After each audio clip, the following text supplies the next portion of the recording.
Means me, Jane, and chimpanzee. So I'm not really sure what I'm expected to talk to you all about. I'll just say in 3 or 4 lines how I got to be what I am now, and started off being born with love of animals. People say, what triggered your love of animals? I was born that way. Had an amazingly supportive mother. My first example of true observation of animal behavior was when I was 4.5.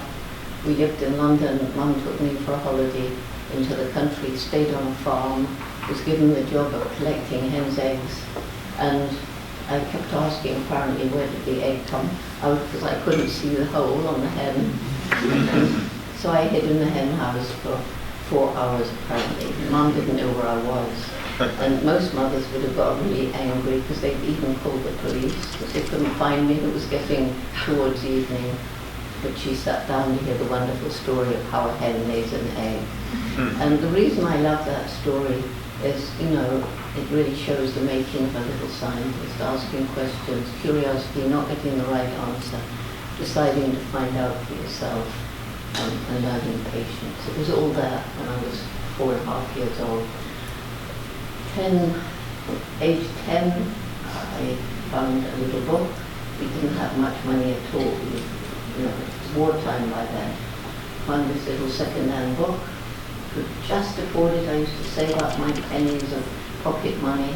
My sister saved them up to buy sweets, which were ghastly in the war then. I saved them up to buy books. No TV when I was growing up. So this little book was called Tarzan of the Apes. So of course I fell in love with Tarzan. I was really upset because he married the wrong Jane. So that was when my dream began. I would go to Africa, live with wild animals and write books about them. There was no thought of being a scientist because women certainly were not in those days, certainly not something like going to Africa. So everybody laughed at me except again my mother, who said, if you really want something like this, you're going to have to work awfully hard and take advantage of any opportunity, but don't give up. So that's a message I take to particularly young people in disadvantaged communities. And so many people have said, Jane, thank you. You taught me because you did it. I'd do it too. So I didn't go to university because we couldn't afford it. Just enough money for a secretarial course. Boring, typing, shorthand, bookkeeping. We don't even do those anymore. People have these things. And opportunity came when I had a job in London, and a school friend had moved to Kenya with her parents, and she invited me for a holiday. To get there, I had to save money, and I couldn't save in London, so I went and worked as a waitress. And about 6 months, very hard work, old-fashioned hotel, people coming in for a week. Not much money after the war, so I made sure they all knew I was saving up for Africa, so my tips were a little bit bigger. And my first trip to Africa was by boat, because planes weren't flying back and forth then. And it took about a month, because rather than going from London through the Suez Canal and down to Mombasa, the Suez Canal was closed because Britain was having a war with Egypt. By the look of it, it might happen again. So we went all the way around Cape Town. Cape Town, the first place that I set foot on Africa soil. Was really excited. Beautiful Cape Town. But then I couldn't understand the writing on the backs of the benches and the doors into the restaurants in Afrikaans. Slechts blanc, what does it mean? It means white people only. And I wasn't brought up that way, and I was shocked and very pleased to leave Cape Town. Luckily enough, when I met Louis Leakey and heard that he was interested in animals, so I made an appointment to meet him. He was head of the curator of the Natural History Museum in Nairobi. And 2 days before I met him, his secretary had suddenly left. There I was, that boring secretary. You never know when something's going to come in useful. So I was now surrounded by people who could answer all my questions about the animals and plants of Africa.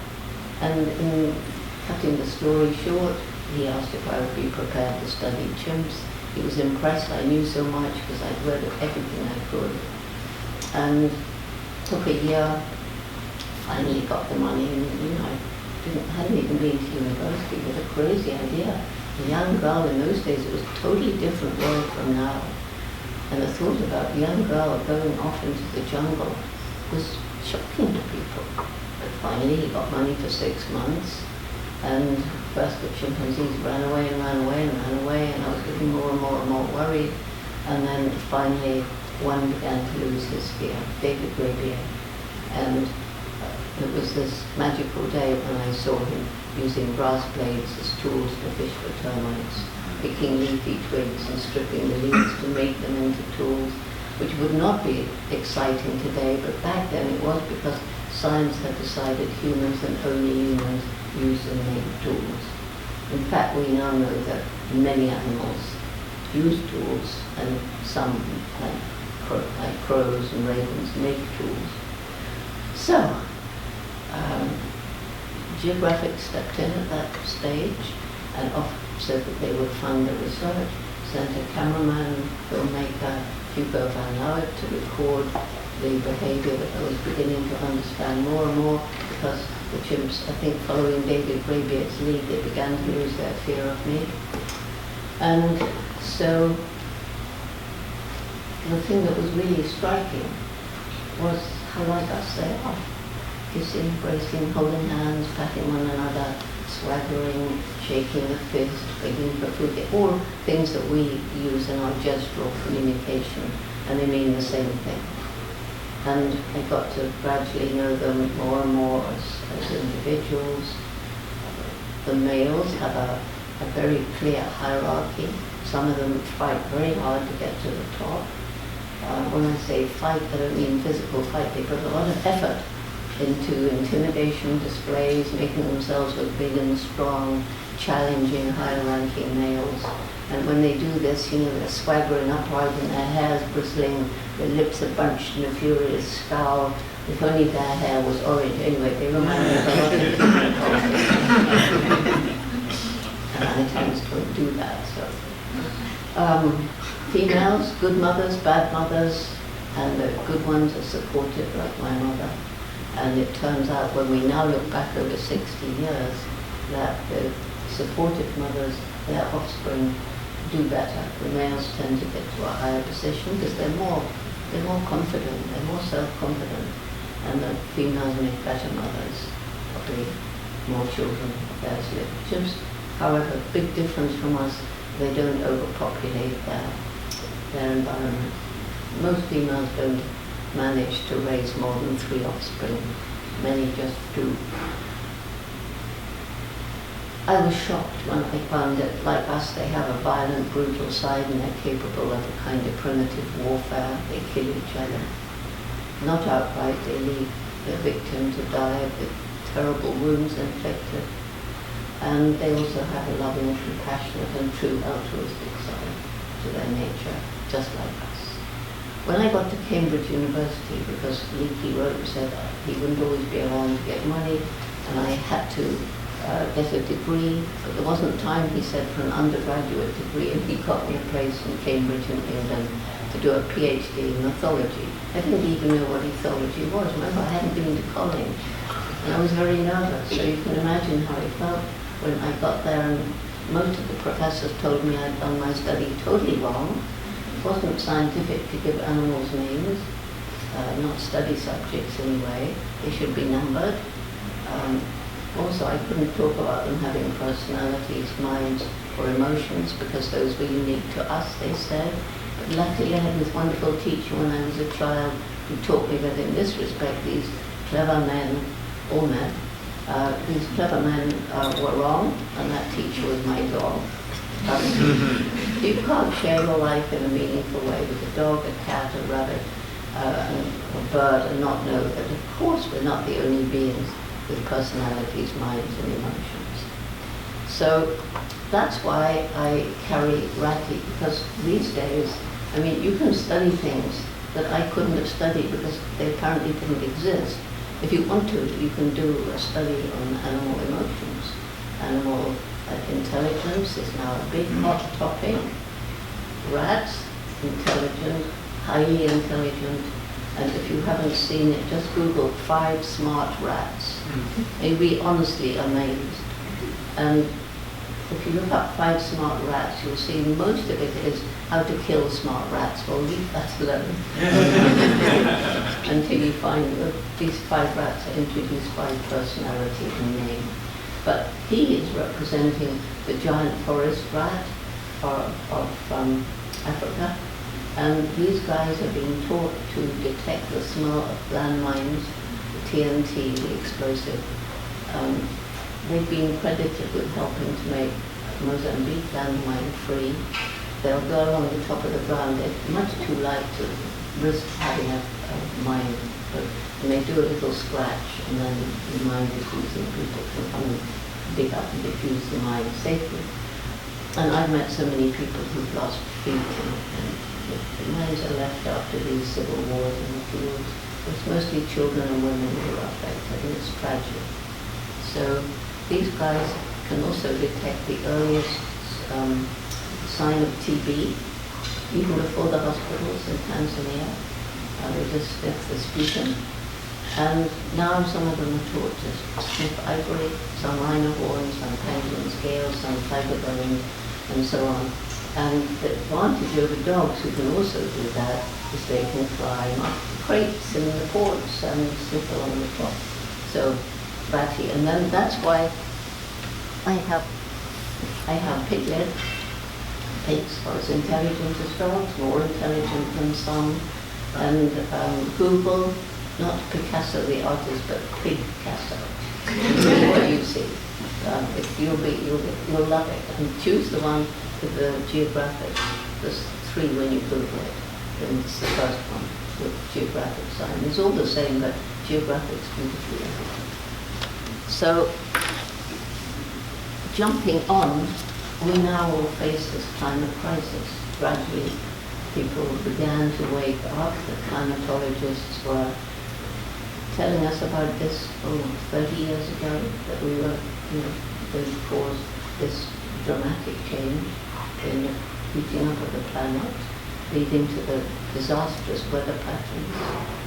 We talk a lot about the fossil fuel emissions. That's what everybody's talking about these days. Well, there's another gas that's the second most frequent and the most virulent, which is methane. You probably all know that. And that's why I had a cow, because these factory farms in which the animals live, cows, pigs, turkeys, chickens, you name it, they're very, very cruel. I don't know if you've seen the safety film video, it makes you sick.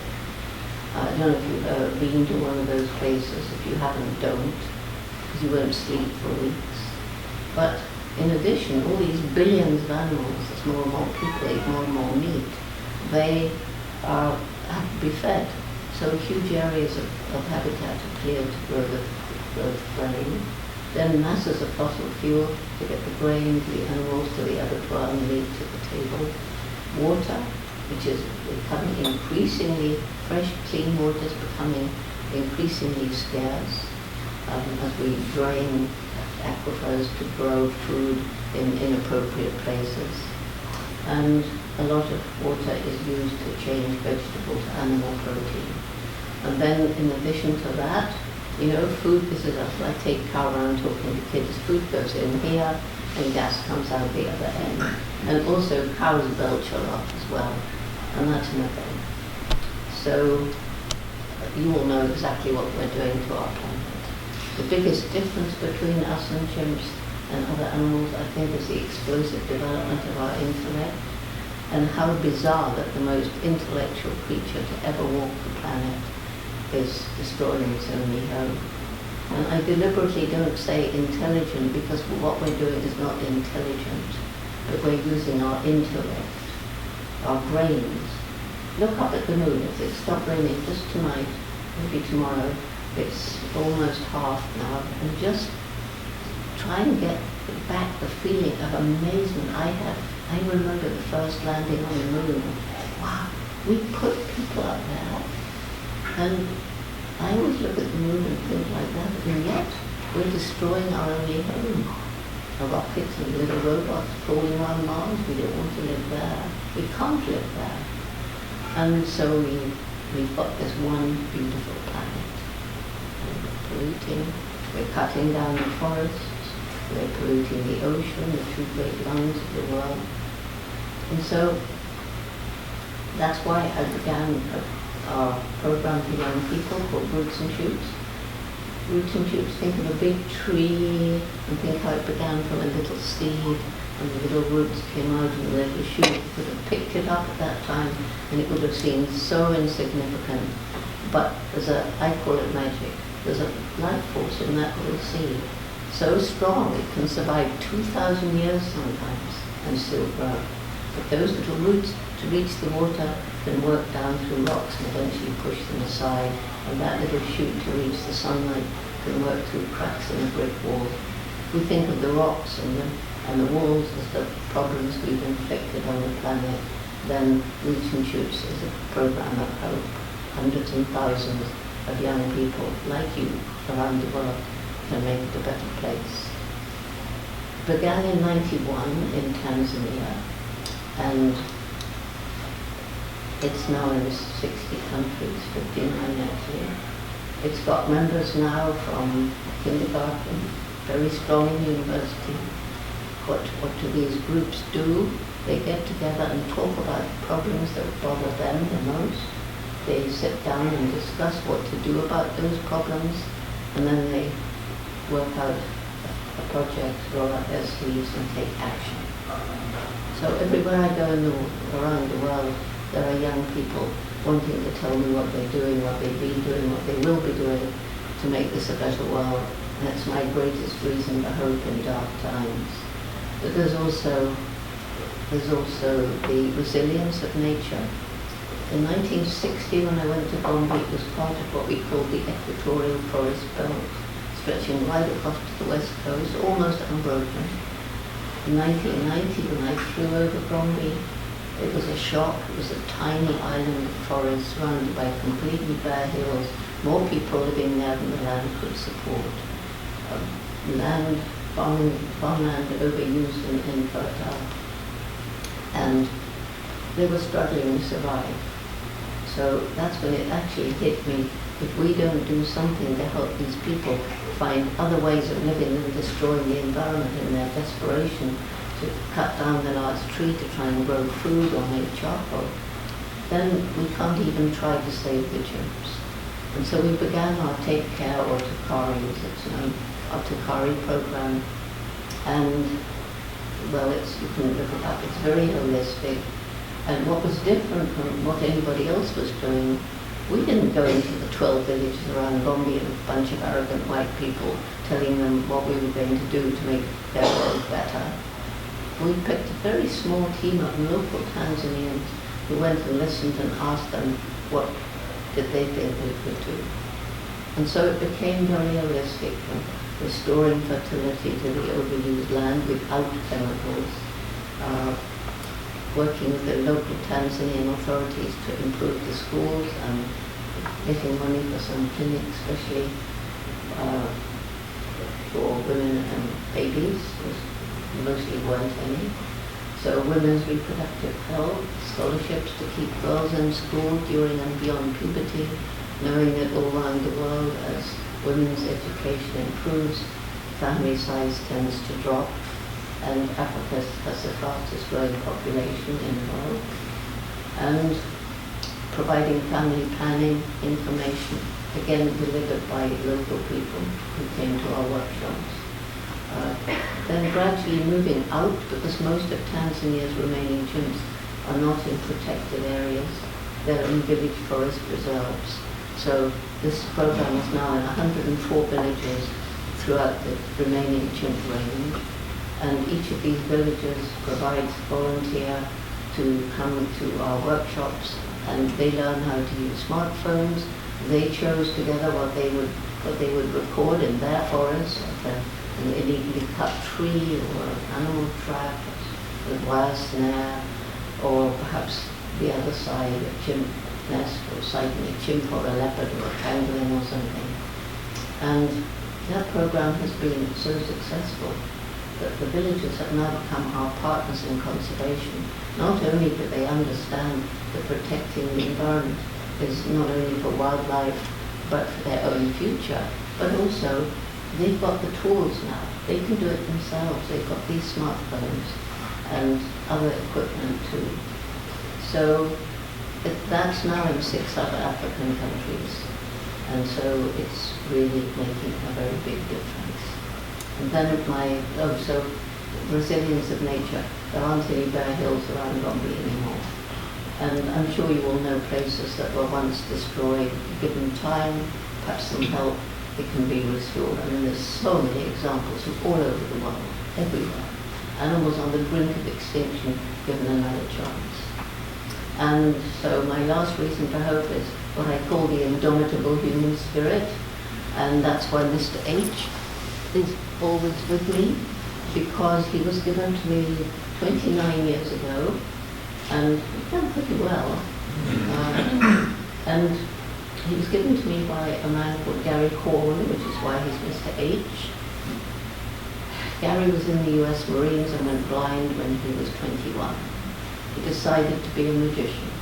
Everybody said, Gary, how can you be a magician? You're blind. The children don't notice he's blind. And at the end he'll tell them, after he's done his magic tricks, and say, something might go wrong in your life, because we never know, but if it does, don't give up. There's always a way forward. And Gary does skydiving. He's taught himself to paint. So he's self-published a little book. We offered to get it published for him, but he's happy self-publishing. And in that book, you will see a portrait of Mr. H, whom he's never seen, only felt. It's pretty amazing.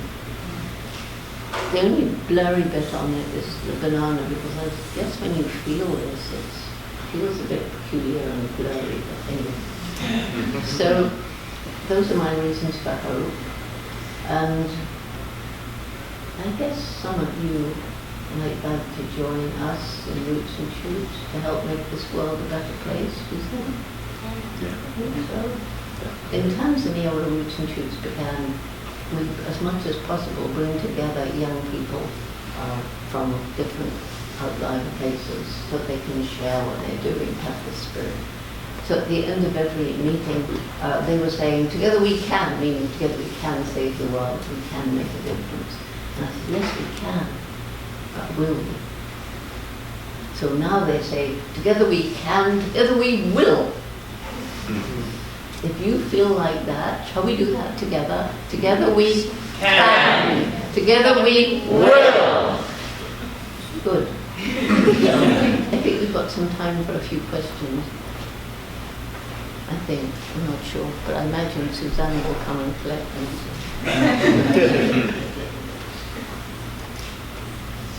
Anybody? Yeah. How would you say that you continue to find empowerment as a woman going through and like joining the scientific world? Like, was your mom your biggest motivation? Like, what kept you going? No, I didn't want to be a scientist. I didn't at all. I wanted to be a naturalist and write books.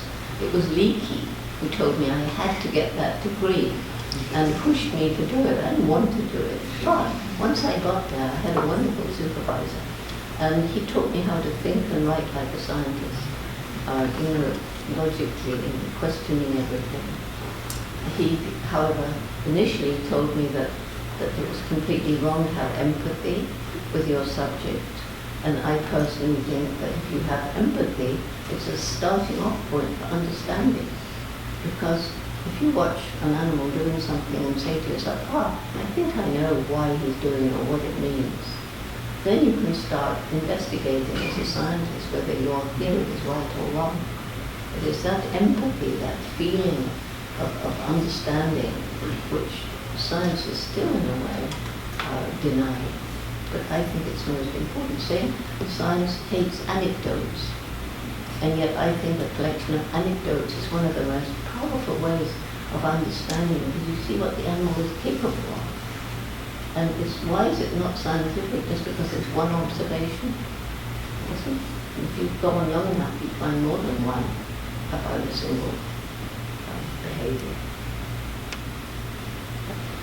How have you dealt with detractors along your career, people who didn't believe that seeing empathy in animals was the right way to do it, or various things like that? How did you keep on going? Well, I thought they were rather stupid people. I guess I'm obstinate. What's your fondest memory of your research with the chimps? Well, I think possibly, there's so many, because I was there from 1960 to 1986, almost all the time. In 1986, I went to this big conference and realized that chimps were vanishing, forests were going, there's terrible conditions in labs and cruel trading of chimps for entertainment. So I went to the conference as a scientist and I left as an activist. But still, there's many, many years to look back over. But I think the best was when I was following David Graybeard, and I thought I'd lost him. He went through a tangle of vegetation. But when I came through, he was sitting and looking back. It was just as if he was waiting for me, and maybe he was, I don't know. So I sat near him, and lying on the ground was a ripe red palm nut, and chimps loved them. So I picked it up and held it out towards him. Well, either he didn't want the nut just because he didn't want it, or there was something wrong with it, I don't know. Anyway, he turned his face away. So I put my hand closer, and he turned, he looked directly into my eyes. He reached out, he took and dropped the nut, he didn't want it. But in that moment, we communicated in a language that surely predates our human words. And I understood that he understood my gesture, but he actually didn't want a nut. Because this gentle squeezing of my fingers is how chimps reassure each other. And it was a very, very special moment. I still feel his fingers on my hand. And that was 1961.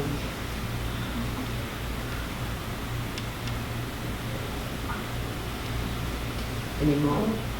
Yes? Yeah, just love to hear your opinion about zoos in general.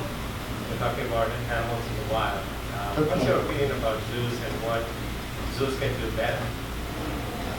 There are, of course, zoos, and some zoos, and I've seen them, should be closed immediately. We have a program called Chimpanzoo, and we did have, unfortunately she died very suddenly, but we had this wonderful woman who went into the worst zoos, which I don't know how she could go on doing it, but what she did was to provide enrichment so that these mostly chimpanzees, but other animals too, just confined in these bare cages, she would show the keepers how to give them browse, how to provide, simple things to entertain them, like blocks of ice with fruit in and little things. So the good zoos, the really good zoos, are doing an awful lot for conservation. They have wonderful enclosures, and the animals have good social groups. They have keepers who actually are educated and understand and are in that job because they want to be there, because they love animals. Whereas when I first went to the London Zoo, there were 2 chimps in a bare cage with a cement floor and no access to water, shut out in the heat in the summer, shut in all through the winter. And it was shocking. And when I got back from Gombe, because I had a job in London Zoo waiting for the money to come through, and I went back to see the people I knew at the zoo, chimps were still in that terrible condition. It was even worse because one of the benches was broken. And I had designed a little box which could be screwed onto the floor, and you filled it with honey for the chimps to dip, so that they had something to do. It was never used. You know why? Because the keepers couldn't be bothered. They said it was too much work. So that's the kind of keeper that's now gone in America. There's some very bad zoos in the US. But to get to your point, people think that being in the wild is the perfect thing. zebras lying on the grass, their babies were, young ones were playing. I thought, let me put myself in a position of a chimp. If I'm a chimp, would I rather be out in what is now a normal forest with the wire snares and the shooting and the encroachment, or would I rather be somewhere where I've got a really nice enclosure, lots to do, people giving me my food? I'm going to choose the zoo. But it does depend on the zoo. Yeah. So when you first got into science, people weren't as receptive to women in science. They didn't have a good understanding of things like animal cognition, and over time that has changed. Do you feel there are any, or can you identify any holdouts or old schools of thought that the scientific community currently embraces that you believe over time will change or die out? Well, there's still so many animals in medical research in terrible conditions. And I think those scientists, they must know that they're inflicting pain. They must know that animals aren't just objects. I think they try and block it. They must do. So, the people in the intensive animal farms, they're usually not very highly educated. And the people who don't care about animals stay in that job, the ones who do leave. So there is some scientific opposition still in medical research. But that's changing.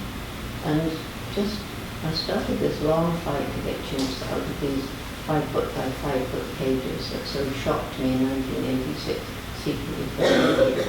Then I felt I had to get into the labs to see for myself, because I don't think you can really talk about something meaningfully unless you have some hands-on experience. I don't know why the labs let me in, but they did. and it was very, very, very shocking. So that began this long battle, which fortunately many other organizations have joined in. And I think it was 4 years ago that the 400 or so chimps from NIH-funded experiments around the country, finally they were all released into sanctuary. But the reason is interesting. I always, was fighting it on ethical grounds because it was wrong. They were there because their bodies are so like ours. Scientists felt this is wonderful, we can now infect them with human diseases that other animals less like us can't be infected with. How great, we've got this kind of oversight guinea pig. Well, those same scientists refused to even think about the psychological and behavioral similarities. So that was my approach. And fortunately, when Francis Collins, who's head of NIH, he'd been in his position about a month when I happened to be sitting next to him to dinner. So I started talking to him about the chimps. And this is about 8 years ago, something like that. And so he said, but Jane, I don't know anything about chimps. I'm a geneticist. He's brilliant. He's the one who led the team that unraveled the human genome. So as a result of my dinner conversation, he put together a little team of 11 NIH scientists. And their job, which took 18 months, was to critique each of the experiments being done on chimps in those NIH-funded labs. And they had 2 questions to answer. 1, is the experiment beneficial to human health? 2, is it potentially beneficial to human health? And at the end of 18 months, the answer came back 0 to both questions. Not one single experiment was either beneficial or potentially beneficial. And so Francis said, out.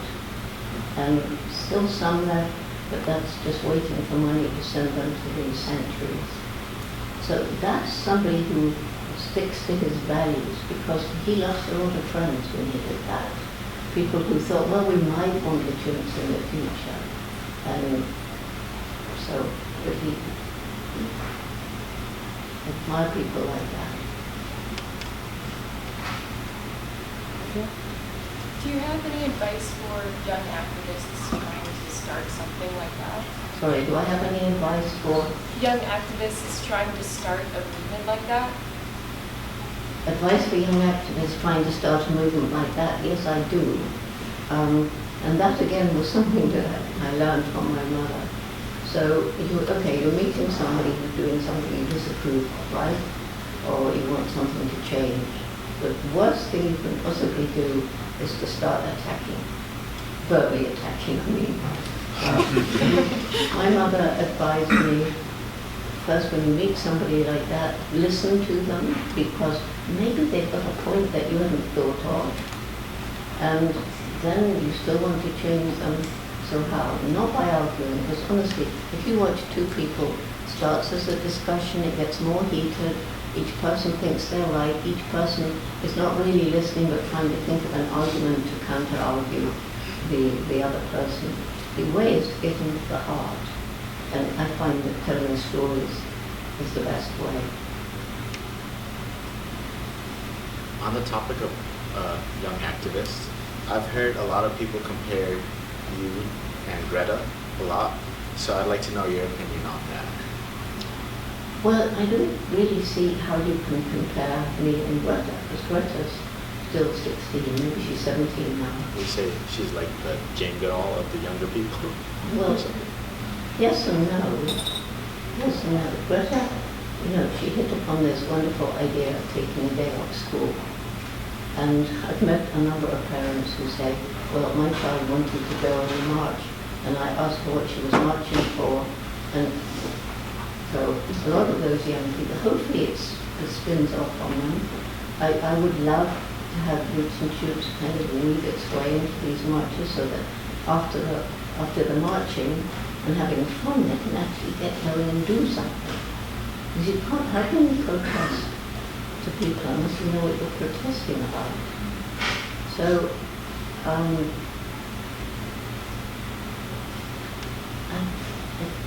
yes, Greta is, but she doesn't have any experience to back her up with.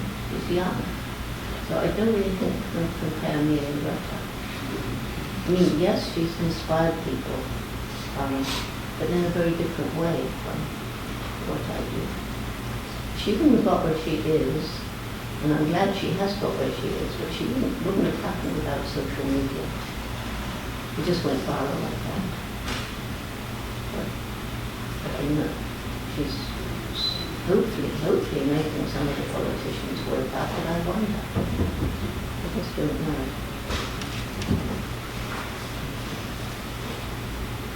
Yes, I see you. One thing that you are trying to do tomorrow to help save the natural world? One thing that we could do tomorrow that would effectively help the natural world, what would it be? Well, for some people, don't eat any meat. But actually, one of the main tenets of Roots and Shoots is every individual makes a difference every single day. And you make, in your life, in each day, you make choices, what you buy, what you eat, what you wear, where did it come from, did it harm the environment, is it cheap because of child slave labor, was it cruel to animals, those kind of questions. And it wouldn't make any difference if it was just you making that difference, but if it's 1,000, a million, several million, a billion people all making ethical choices. But before that can ever happen, to make a real difference, we have to alleviate this terrible poverty where you just have to cut down the last tree to grow food, you catch the last fish to feed your family, you buy the cheapest because you must to survive. So we've got to alleviate poverty, as well as thinking about the ecological footprint we make each day. So you choose your own difference, think about it. Think about the things you do, and everybody can make their own decision each day to try and leave a lighter ecological footprint. So I have to go. I told you my guardian would come back.